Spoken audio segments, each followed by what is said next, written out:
どうもよろしくお願いします。高倉和也です。ゴジラ怪獣の好きなところを語る動画、ゴジラ怪獣ここが好き。今回もよろしくお願いいたします。今回はヘドラの概要編ということで、公害怪獣なんていう風にも言われます。そして昭和シリーズ屈指の強敵であるヘドラのお話でございます。一応ね、以前にゴジラ対ヘドラの、映画全体を語った動画っていうのも投稿してまして、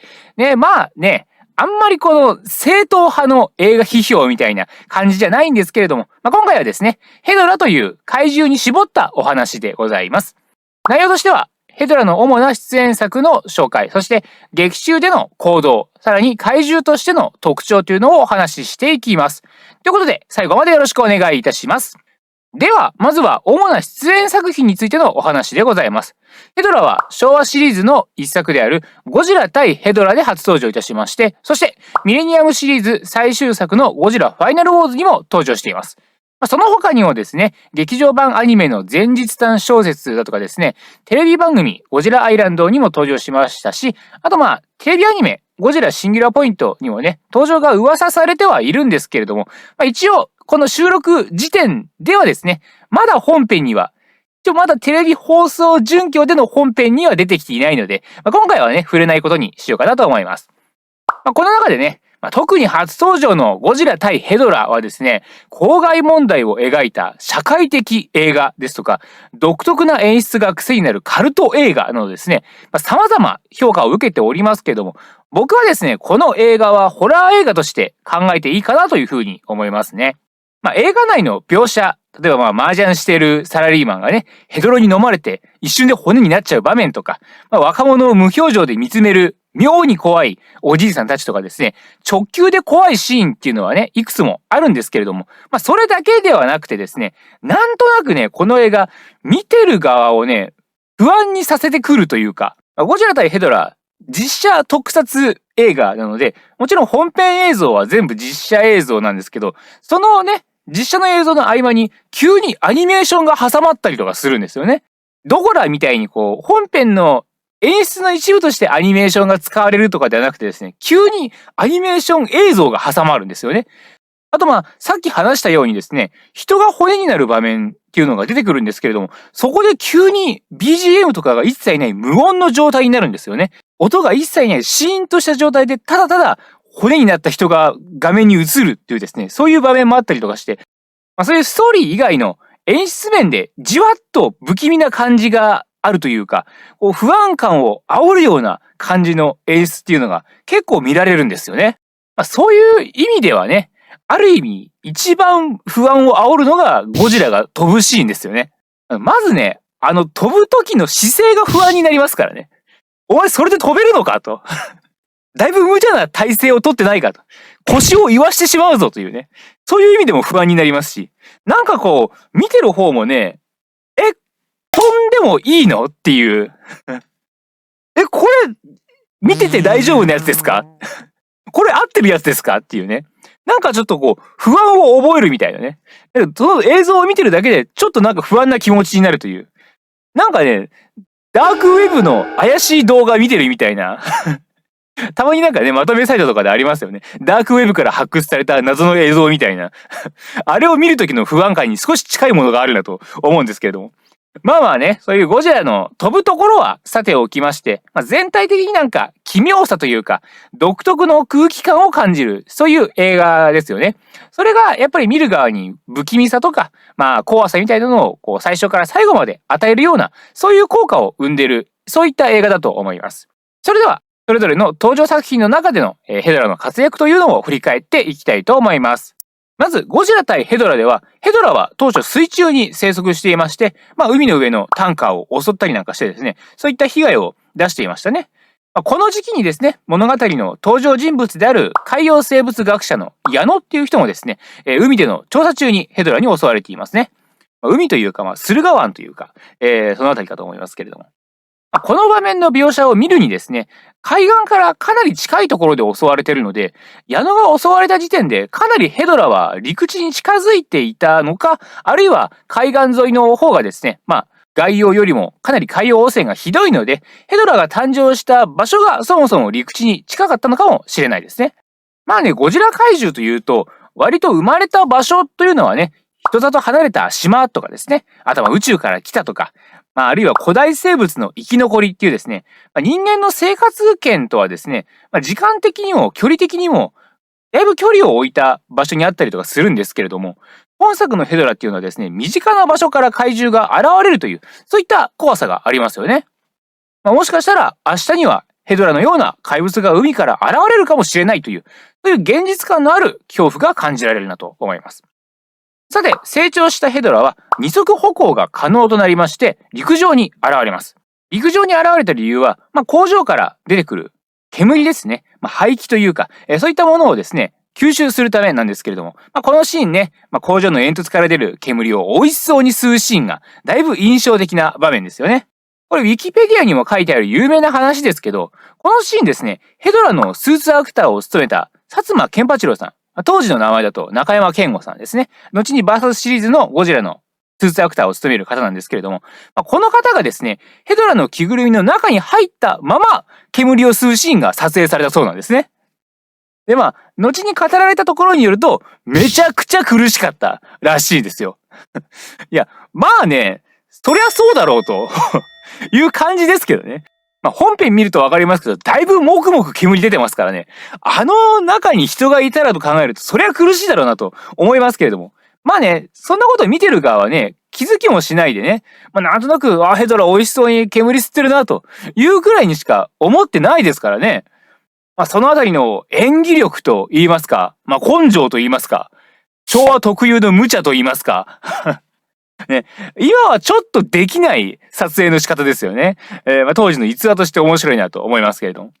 さて、その後ヘドラは現れたゴジラと戦いまして、放射能火炎とかにね、苦しみまして、一旦海に逃げるんですけれども、再び現れた時にはですね、空を飛ぶ能力を得てゴジラを翻弄し、そして、飛べるようになったことでですね、かなり広い範囲に有害物質をばらまけるようになりまして、かなり被害が拡大してしまうんですね。そうやって各地に被害を出したヘドラっていうのはやがて富士山麓に現れるんですけれども、そこに三度ゴジラが現れまして、最後の戦いが始まるわけでございます。この戦いの中でヘドラはゴジラの右腕を白骨化させるほどダメージを与えたりとかですね、左目を潰すなどのかなりの攻撃力を見せているんですけれども、そこでゴジラが利用したのが人間たちが用意した巨大な電極板ですね。ヘドラは乾燥に弱いという弱点を見抜いた矢野によって考案された作戦で、車のヘッドライトでね、まず電極板の間にヘドラをこっちに来いという風におびき寄せてですね、まんまと電極板の間におびき寄せられたヘドラに高電圧の電撃を浴びせることで乾燥させ倒すというですね、成功するとしか思えない作戦ですよね。だいぶちょっとね、細々としたあらがある気もしますけれども。案の定この作戦はうまくいかないんですね。失敗するのはね、仕方ないんですよ。仕方ないとしても、失敗の原因がね、ゴジラとヘドラの戦いで送電線が切れちゃったからなんですよね。いやいや、そこは対策をしておけよと。だいたい怪獣たちがいるところにある送電線、鉄塔とか電線とかそういったものは切れるっていう風に相場が決まってますからね。お前らゴジラ映画を見たことがないのかと。ね、ヘドラ対策をしている諸君よ。君たちはキングコング対ゴジラを見なかったのかと。あの映画じゃ電線パツパツ切れるし、なんなら電気を吸収するぞと。大体わかるだろう、今までのシリーズを見ていればというね、話なんですけれども。その後もね、一旦その電線のトラブルっていうのは解決した後もですね、この装置の基板のヒューズが飛んじゃったりとかして、結局人間の手では一度もこの装置が起動できないんですよね。このシーン本当になんか人間側がもう何もできない無能のように描かれてますけれども、このですね、電極板を利用したのがゴジラということで、電極板に放射能火炎を吹きつけることで強引に装置を起動させまして、引きずり込まれたヘドラは電撃を浴びて体が乾燥してしまいます。しかし乾いたのは表面だけでですね、体内から一回り小さなヘドラが飛び出して逃げ出してしまうんですね。で、この逃げたヘドラを追いかけるためにですね、先ほど軽く触れたようにですね、急にゴジラが空を飛びまして、ところが結構早く飛ぶんですね。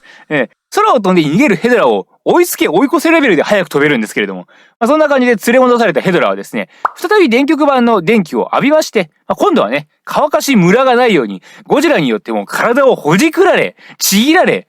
中までしっかり乾きましたみたいな感じで、しっかり乾燥させられて倒されてしまいました。そんなところがね、ゴジラ対ヘドラでのヘドラの行動です。続いて、ゴジラファイナルウォーズでのヘドラの行動なんですけれども、ゴジラファイナルウォーズではですね、ゴジラが次々と怪獣を倒していくというのが作品中盤からの大まかな流れなんですけれども、ヘドラもね、敵怪獣の一体として登場します。しかしですね、割とあっさりめの登場というか、登場シーンでいきなり海から陸地に吹っ飛ばされて登場するんですね。あれなんだと思ってよーく見ると、あれこれヘドラじゃねってどうしたと思っていると、飛ばされてきたままビルに激突しまして、後から吹っ飛ばされてきたエビラのハサミが頭に刺さっちゃったところにですね、ゴジラの熱線を受けて爆発と。こういった感じで昭和の頃の強敵ぶりが、嘘のようにですね、一瞬で倒されてしまうんですね。ヘドラ単体としてはちょっと物足りないところもあるんですけれども、エビラと一緒に登場したっていうところはですね、ちょっとした因縁があるかもしれなくてですね、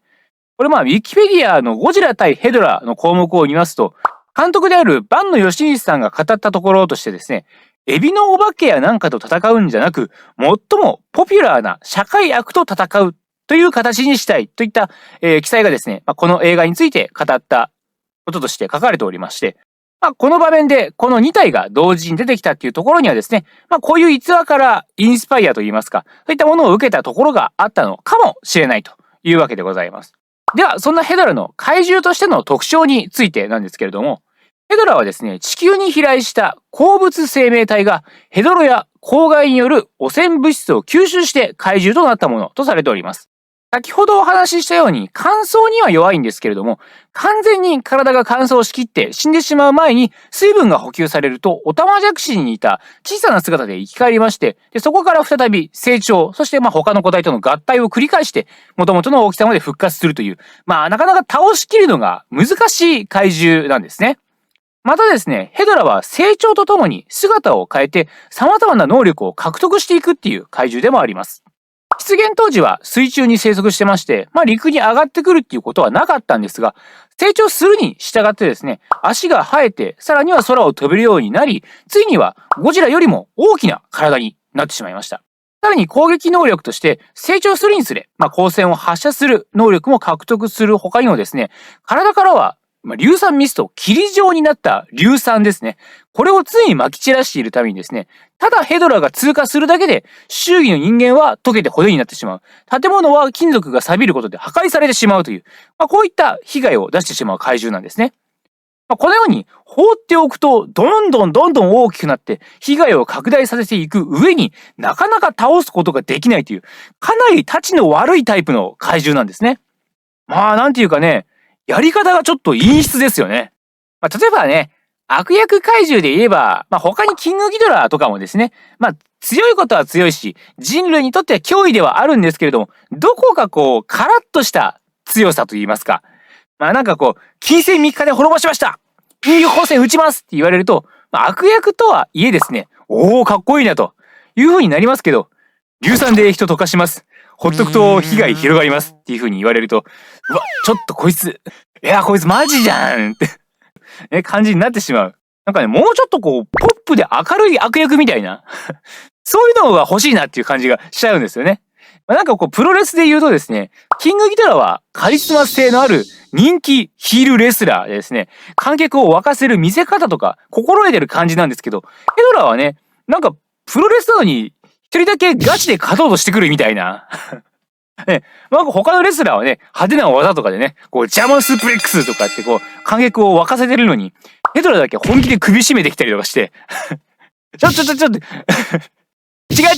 うってそういうんじゃないみたいな感じでね、相手レスラーも困惑する。見てるお客さんもざわつくだけというね。そういう他の怪獣にはない、本当にヤバそうな感じというか、ね、そういうのがヘドラにはあると思いますね。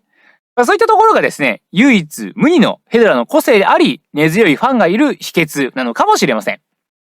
ということで、今回はヘドラのお話でございました。ぜひとも高評価、チャンネル登録のほどよろしくお願いいたします。ゴジラ怪獣ここが好き、高倉和也でございました。どうもありがとうございました。